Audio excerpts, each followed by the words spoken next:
I'm Don Cornelius. This is my cadet, Lady Sabine Fulhaeberin, and we're from the barony of Namron in the Principality of Vinheim in the mighty kingdom of Ansteorra. A little over a week ago, we had a class. We taught classes down at the Academy of the Rapier down in Waco, Texas, and it was asked of me whether or not I could do some filming of one of the drills that we did in class. So I'll go ahead and do that in just a moment. But I just want to introduce everything that's going on so you're not confused as to what you're seeing. I hope you enjoy.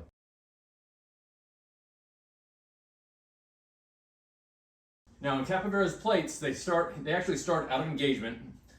We start with a constraint, which is creating this cross. So we have this nice cross between the blades. We don't necessarily have to touch blades, but we want to keep our true edge towards our opponent's blade and basically step a little bit out of engagement. With the base drill that we learned on the disengage, we didn't actually start out of engagement, but because when Guy teaches the Capivera's plates, they do that and move in. We're going to go ahead and do that here just so that everybody watching can basically follow the same flow as what we did. So what we're first going to do is we start off with this little constraint here. We move into engagement. If I move into engagement and she hasn't responded to my action, my provocation of movement, I'm going to go ahead and just kill her. Okay? Now I need to remember to bring my arm up because I wasn't doing that last time. So what happens is she is now going to disengage. I'm going to step forward. She's going to disengage. My response here is that I'm going to want to stringere or a forceful parry, basically, and lunge. Right? We're going to do that again. Step by step. She disengages. I stringere and extend. Do that one more time a little bit faster. So I'm going to step in, just go ahead and disengage. Just like that. So that's the first one. And we're going to go, I'm going to go ahead and go through all of them. Unlike last time, we're going to go through all. So we're going to give her the chance to do the counter response, which will be to re-leverage my blade and then attack me instead of me attacking her, instead of me hitting her. So I step in, she disengages. Now in this case, I'm going to stringere and extend, and she's going to re-leverage my blade and kill me. We'll do that again, a little bit speed, and I'm going to actually put a little bit more of a lunge in that. So advance, just like that. And I'll go over the mechanics of that when I'm doing it, which will be the second pass through all these drills, when she's actually starting the drills. Next one will be a beat parry. Again, I'm going to go straight forward. She's not going to disengage this first round, so I'm just going to extend and kill her. This time she's going to disengage. I'm going to beat parry and kill her. This time I'm going to step forward. She's going to disengage. I'm going to beat parry. She's going to re-leverage my blade and strike back. Okay. So let's do that last series one more time. She disengages. I beat parry. She re-leverage and kills me. The third one is a void. In the case of a void, I can use either a forward void using my front leg, or I can use a passing void using my back leg. For this drill, I like to do the passing void, which is what I'm going to show here, but I recommend that when you're learning this on your own, you do both voids so that you can learn and practice both voids. So again, I move forward, she doesn't disengage, so I attack.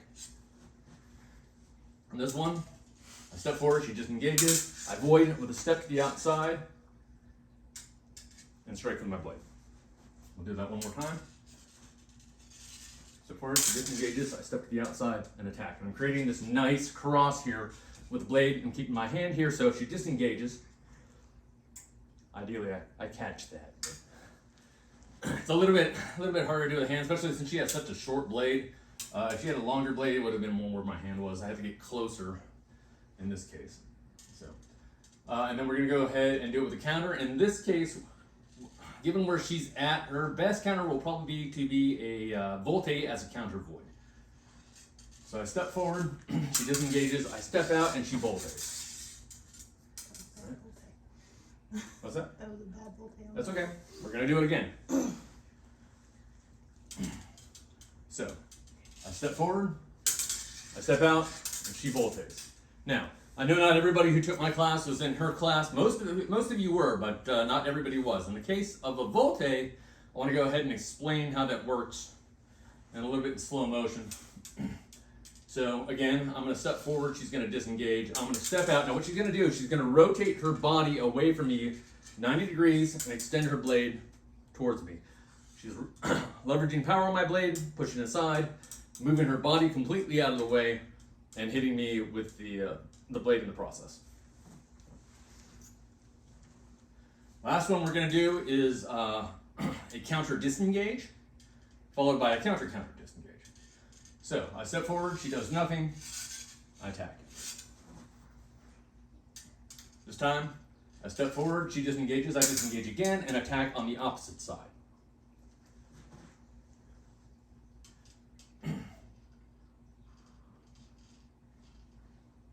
Next step, I step forward, she disengages, I disengage, she re-disengages, and kills me. So those are the 4 basic disengage drills. We're going to do this from both sides, because when you're practicing these, you should be practicing as I was just doing, starting on the outside and disengaging to the inside. You should also practice starting on the inside and disengaging to the outside. In this case, because I was advancing on the outside, which is actually what we just did, I was advancing on the outside, she was disengaging from my inside line to my outside line. Now what's going to happen here is she's going to press forward to me, and when she does, I'm going to go from her outside line to her inside line. You're going to see that this is going to change some things, mostly with the voids, but the mechanics are pretty much the same throughout. So she's going to advance, I'm going to do nothing, so she's just going to go ahead and kill me. Go ahead and step back just a little bit. Okay, so she's going to advance, I'm going to disengage, she's going to stringer my blade and kill me. And if you're confused about stringer is simply a parry. Usually, it's more of a binding parry. If you do a straight parry, somebody attacks you, go ahead and attack, and I parry, I'm not really pushing in. But if she does that and I parry riposte, that's more of the stringer. I'm parrying and I'm taking control of her blade as I'm making a counterattack. At least that's how I usually define the difference between the two of them. It's really just a parry. So, okay, so we're gonna get to the third step. She steps in. Oh, just steps. Second. I disengage. She stringers and attacks. I re-leverage the blade and kill her. Let's do that one more time. Actually, we're gonna go through the individual steps so I can explain the re-leveraging here. So she steps in. I disengage. She stringers and attacks. And what I'm doing here is I'm now moving my blade into third guard so that I can get more leverage on her blade. And then I'm basically just pushing her blade down and extending. So we'll do it again with a little bit more speed here. She steps, I disengage, she stringers and attacks, I re-leverage and shoot. So we're gonna move to the next one. Step back just a half step. Thank you. She's gonna step in, I do nothing, so she kills me.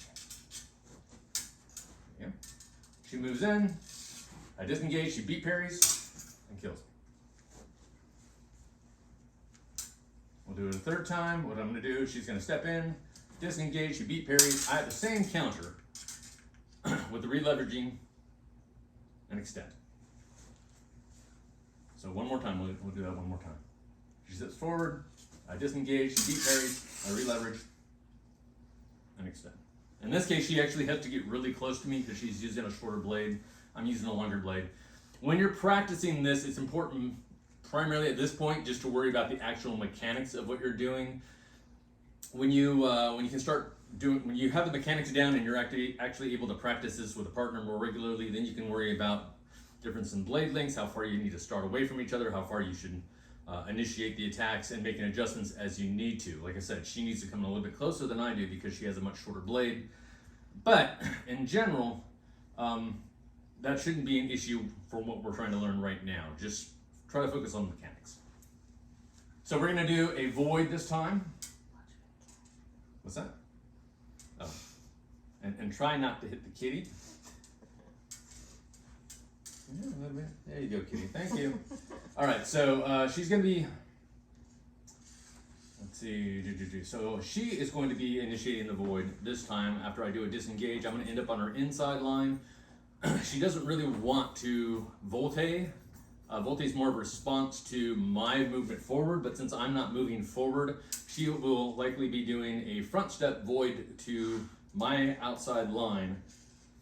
So we'll go ahead and show that. First she's going to start. I do nothing, so she kills me. Slide a little bit away from the fireplace so you don't have to hit that. She moves forward. I disengage. She's going to void to the outside and kill me. That one more time. Steps forward. I disengage. She voids and kills me. Now this time, I need to counter her, so I'm going to counter void her. And I don't have the volte as an option because of where she's at. So instead, I'm probably just going to go ahead and use the pass void that I used last time. So she steps forward, I disengage, she moves up to the side, I pass out on my own and hit her in the face. Okay. One more time. She moves in, I disengage, she steps out. And again, I'm using the third guard really here, the true edge of my blade, to leverage her blade back and then kill her. And then we're going to the last one, which is the counter disengage and the counter counter. So she moves in, I do nothing, she kills me. She moves in, I disengage, she disengages and kills me. She moves in, I disengage, she disengages, I disengage again and kill her. So let's do that one more time. We're gonna do this nice and slow. So you can see every actual disengage here. So step forward, I do a slow disengage, she does a slow disengage, I do another slow disengage, and kill her, getting that original line that I wanted. So.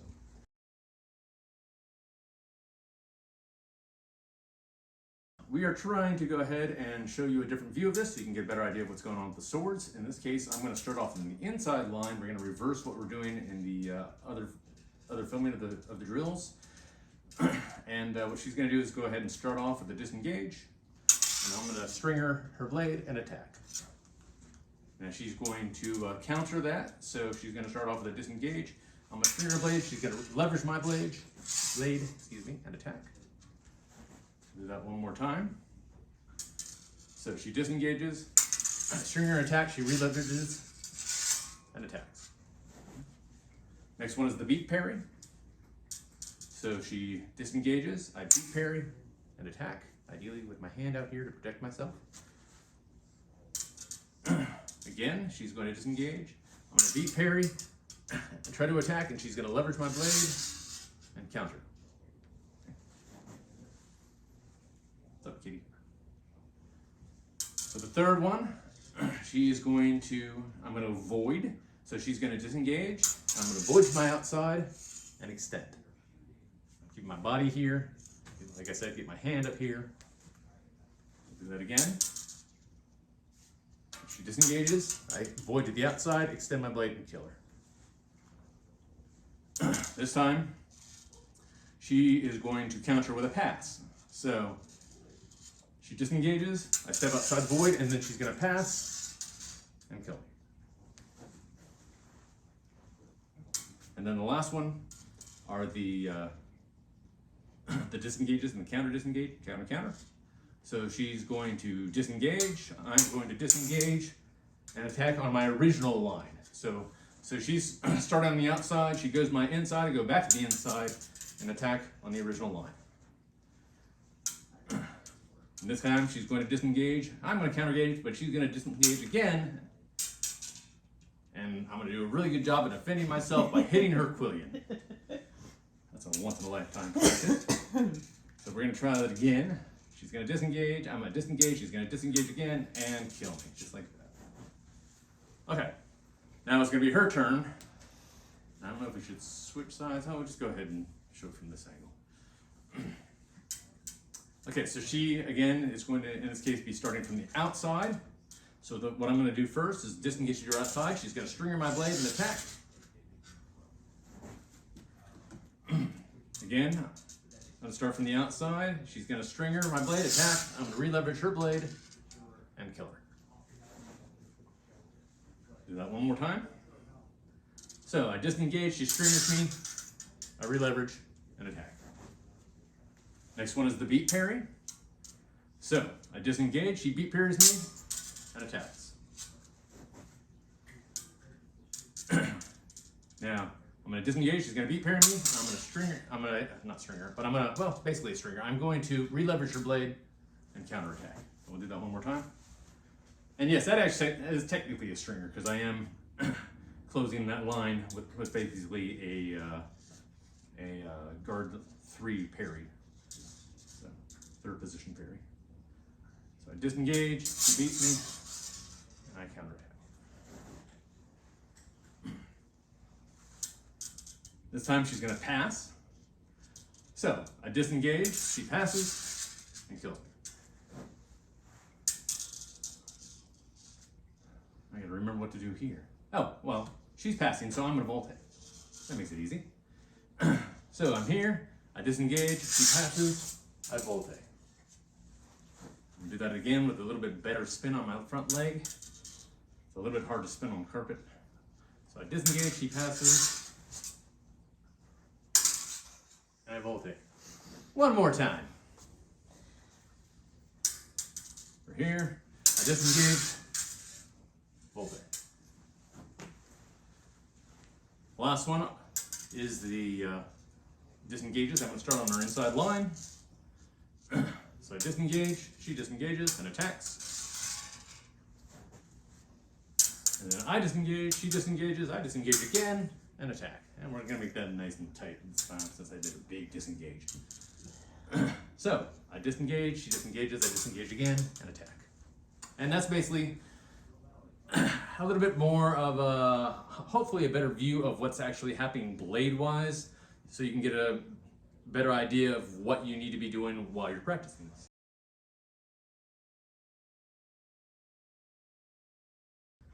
So, now that you've seen the drills, there was another question that was asked of me, and that was basically, how can I practice these, specifically the using of the constraining and the provocations against an opponent.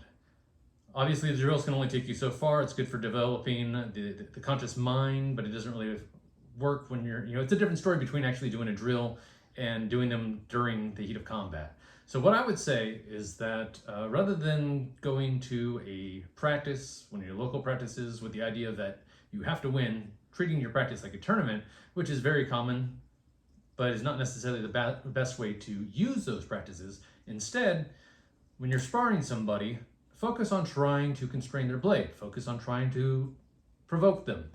See how they respond, and just keep moving around, keep constraining, keep provoking, and catalog what they do. This will help you learn to recognize the different things that people do. Different people are going to have different styles. That's also very helpful. And in cataloging them, you can get an idea of, okay, well, I've done a parry and they've disengaged. Well, maybe I can attack on this line. Or I've disengaged and now they're going to parry and attack me. Well, maybe I need to void or potentially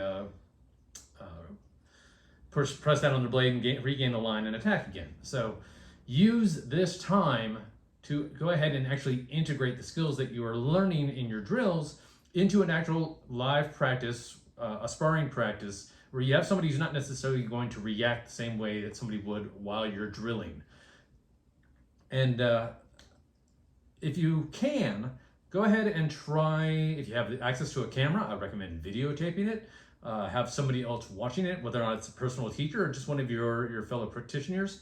Go ahead and have them watch. Maybe they can talk to you afterwards, get an idea of what they might have seen that you did not.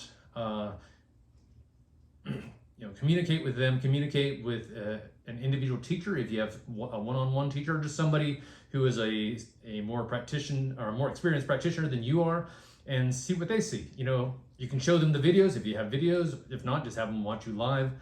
Show them what you're doing drill-wise, and they may be able to help you work on what you need to work on as far as your drill is concerned, so that you get the most out of your practice, whether or not you're drilling, whether or not you are sparring, whatever it is you're doing.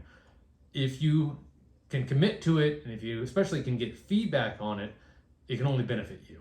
So that would be my advice. Rather than going into a sparring match with the intent of trying to win, always trying to win, which again, you want to spend some time doing that so you can get an actual idea of how you're going to fight during a tournament, just go ahead and do basically live responses to the drills that we are doing. Also, break down the individual drills if you can. You can, you know, if you have a individual technique that says, oh, I do this as somebody attacks, break down each one into little chunks. You're going to see this a lot during the Capoferro pieces, the little plates, where they'll do one movement followed by another movement followed by another movement. You can take each one of those individual movements, break it into a small chunk, and use that as something to try while you are sparring. Try this individual movement, see how somebody responds. If you can get them to do the counter movement or the response to your provocation that they present in one of these plates, see if you can respond to the counter movement. Try to work it in and just, you know, have fun with it. That's the primary thing you should be trying to do, is just have fun with it. I would also suggest, and you may or may not want to do this, I am one of these fighters that if I am in a tournament that allows me to have a 2 out of 3 falls in my tournament, I will actually go ahead and take that first round, and I won't worry so much about whether or not I win that first round or not. I will focus more on what I see my opponent doing, work on trying to constrain them, work on trying to provoke them. If I can kill them, great, absolutely. I want to go ahead and do that because that means that's one less victory I need to get in order to win the round. But if I don't, ideally I will have learned something about the way my opponent moves to what I do. You know, throw several feints, see how they're parrying, move around, see how they move in response to you, and see if you can't take advantage of what you've learned in that first round, win or loss, in any of the follow-up, or in the first fight, win or loss in your follow-up fights, and ideally turn that into your favor for that round. I actually find that this is very helpful for me. So I recommend going ahead and trying it. Thank you for joining us. I am Don Cornelius Meriläinen. This is my cadet, Lady Sabine Fulhaeberin. We are from the barony of Namron in the Principality of Vindheim in the Kingdom of Ansteorra. And this is us saying goodbye. Say something. Bye. There we go. Bye.